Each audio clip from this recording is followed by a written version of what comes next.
Hello? I was 13 years old. Lorelai? It was my birthday.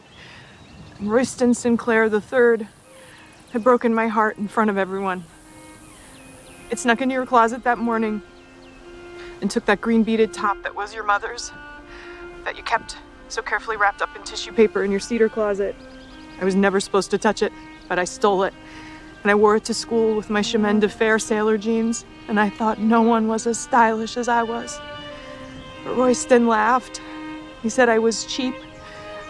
He said the only reason he'd been my boyfriend was because he was mad at Angie Morgan and he wasn't anymore. He called me loud and weird. And he said there was a rumor going around that I wasn't actually a Gilmore, that I was the gardener's daughter and you'd bought me because you couldn't have children of your own. And I was crushed. And I ran out of class. And I ran out of school. And I went to the mall. And I was sitting in the food court, wishing I had some money to buy a pretzel, because I was starving. And I looked up, and there was Dad, standing in front of me at the mall. He never came to the mall. That day, he went to the mall, and he was furious. "Why aren't you in school?" he asked. "Tell me right now, Lorelai. Why aren't you in school?" And I tried to think of something, some lie that would make sense, but I couldn't. All I could think was that yesterday I had a boyfriend who loved me, and today I didn't. And I started to cry. I just sat there like an idiot, bawling. And finally, after what seemed like forever, I managed to control myself a little bit, and I calmed down, and I waited.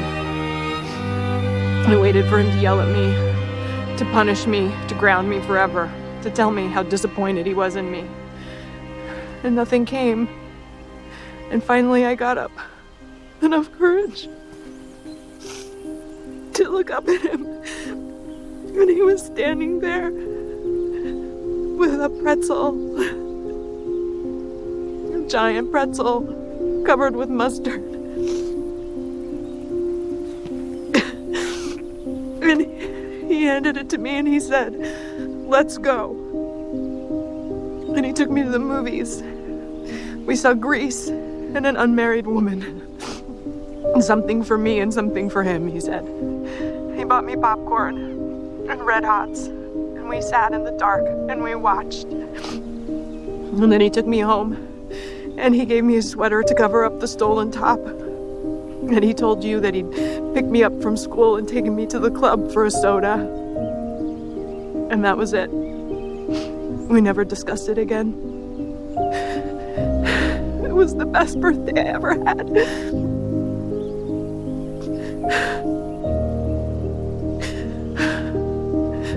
I just thought you should know.